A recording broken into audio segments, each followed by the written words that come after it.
రాకాలోకంకి స్వాగతం. ఈ కంటెంట్ మీకు నచ్చినట్టయితే లైక్ చేయండి, మీ బంధుమిత్రులకి షేర్ చేయండి. ఇప్పటివరకు సబ్స్క్రైబ్ చేసుకోకపోతే సబ్స్క్రైబ్ బటన్ని నొక్కండి, అదేవిధంగా బెల్ ఐకాన్ని కూడా తప్పనిసరిగా నొక్కండి. జై హింద్ మిత్రులారా. పశ్చిమ బెంగాల్లో స్పెషల్ ఇంటెన్సివ్ రివిజన్ జరిగిన తరువాత ముసాయిదా ఓటర్ల జాబితాను ఎన్నికల సంఘం ప్రకటించింది. ఇది ప్రకటించినటువంటి మరుక్షణం నుంచి తృణమూల్ కాంగ్రెస్ పార్టీలో కలవరం ప్రారంభమైంది. ఎందుకంటే ఈ ద్వారా దొంగ ఓట్లు, చనిపోయిన వాళ్ళ ఓట్లు, సరైనటువంటి ఆధార పత్రాలు లేనటువంటి వాళ్ళ ఓట్లు, సందిగ్ధ ఓటర్లు, 4-5 చోట్ల పేర్లున్న వాళ్ళు, ఈ పేర్లన్నీ తొలగేసరికి పశ్చిమ బెంగాల్ రాజకీయ ముఖచిత్రము, ఎన్నికల ఫలితాలు మారబోతున్నాయన్నది స్పష్టమైంది. అందుకే అని చెప్పగానే మమతా బెనర్జీకి, తృణమూల్ కాంగ్రెస్ నాయకులకి సర్రున కోపం వస్తుంది. ఎందుకంటే గతంలో పశ్చిమ బెంగాల్లో 7,66,37,529 ఓటర్లు ఉన్నారు. ఇప్పుడు ఈ స్పెషల్ ఇంటెన్సివ్ రివిజన్ జరిగిన తరువాత ప్రకటించినటువంటి ముసాయిదా జాబితాలో 7,16,631 ఓటర్లు ఉన్నారు. అంటే దాదాపు 58 లక్షల ఓట్లు తగ్గినాయి.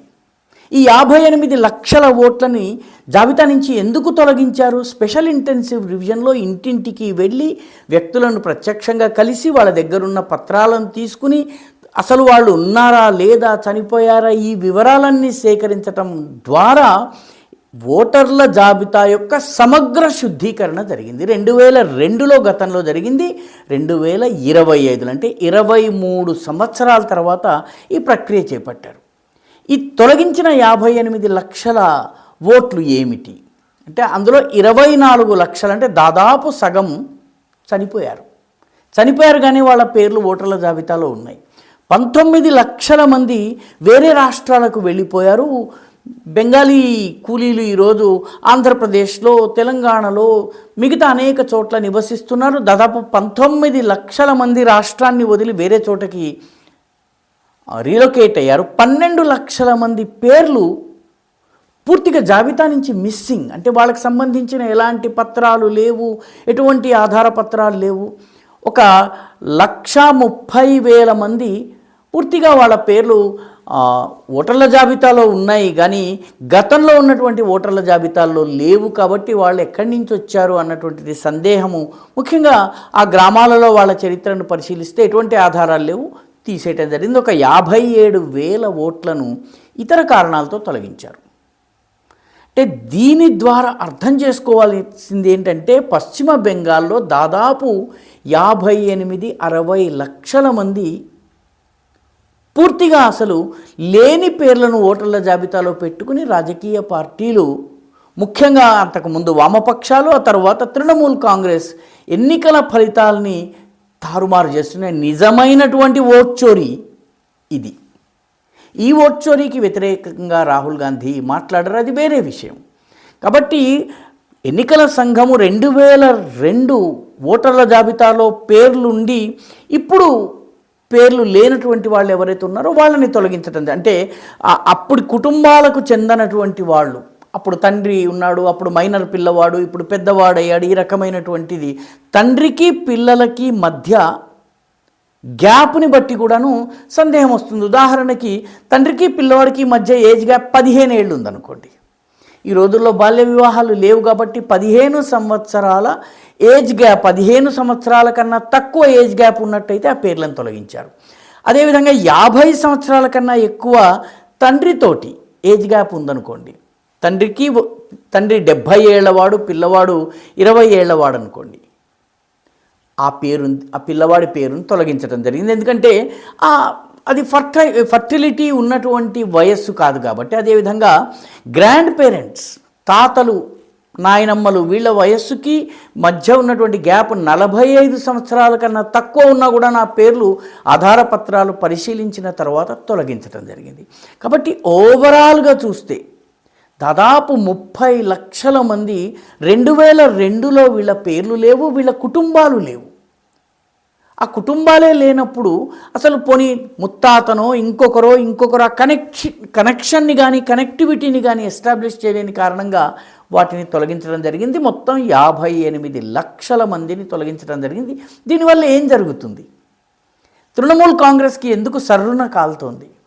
దానికి కారణం ఏంటంటే కనీసము 20-25 నియోజకవర్గాల్లో ఈసారి తొలగించిన ఓటర్ల సంఖ్య లాస్ట్ టైం ఎన్నికల మెజారిటీ గెలిచిన పార్టీకి వచ్చినటువంటి గెలిచిన రెండవ స్థానంలో ఉన్న పార్టీ మధ్య తేడా ఏదైతే ఉందో తేడా కన్నా ఎక్కువ.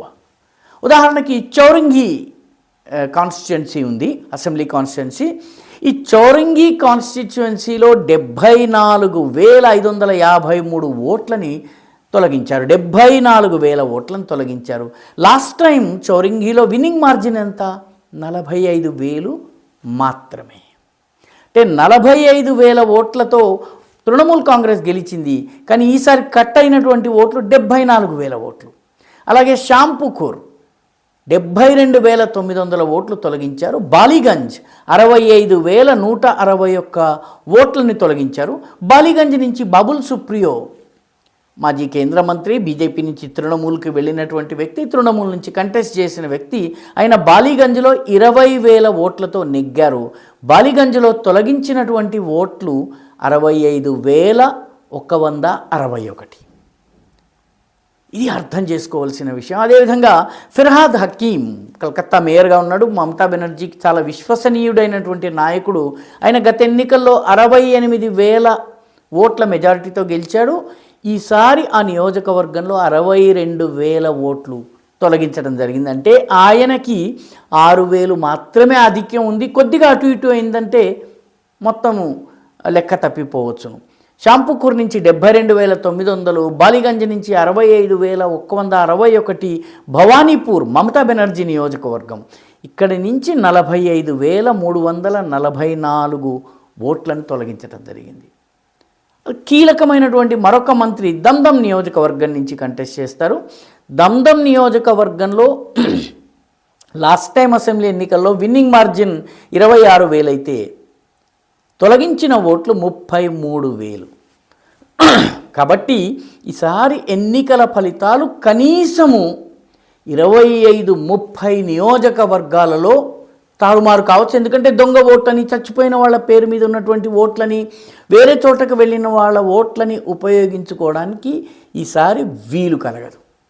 అయితే ఈ ముసాయిదా పైన అభ్యంతరాలు ఉన్నట్టయితే మమతా బెనర్జీ వెళ్ళి ఆధారాలతో తృణమూల్ కాంగ్రెస్ కానీ బీజేపీ కానీ ఆధారాలు చూపించి మొత్తం మీద వీటిని శుద్ధీకరించుకుని మళ్ళీ పేర్లను జోడించుకునేందుకు సమయం కూడా ఇవ్వడం జరిగింది. ఈ ప్రక్రియ అంతా అయ్యేటప్పటికీ జనవరి నెల పూర్తవుతుంది. ఫిబ్రవరిలో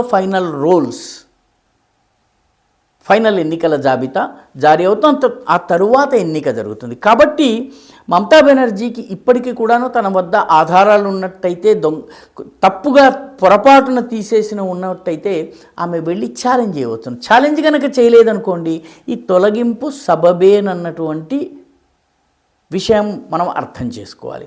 బీహార్లో ఇదే జరిగింది. హడావుడి చాలా చేశారు. కానీ మళ్ళీ వెళ్ళి అప్లై చేసి పొరపాటు జరిగిందని అప్లై చేసి పేర్లు జోడించింది వందల సంఖ్యలో కూడా లేవు. నిజానికి బీజేపీ ఒక 6-7 ఓట్లను చేర్చింది. మిగతా పార్టీలు చేర్చే ప్రయత్నం కూడా చేయలేదు. కాబట్టి పశ్చిమ బెంగాల్ ఎన్నికల ఫలితాలలో 30-40 సీట్ల ఫలితాలు అటు ఇటు అయిపోయినా కూడా ఆశ్చర్యపోనక్కర్లేదు. మమతా బెనర్జీకి ఇప్పుడు ఉన్నటువంటి మెజారిటీని ఇది తీవ్రంగా ప్రభావితం చేస్తుంది. అందుకే మమతా బెనర్జీ అత్యంత ఆవేశంతో అవాకులు చెవాకులు పేలుతూ ఆపసోపాలు పడుతూ శాపనార్థాలు పెడుతూ ఈ ని విమర్శిస్తోంది. రోడ్డెక్కుతాం ఫలానా అని చెప్పేసి మాట్లాడుతోంది.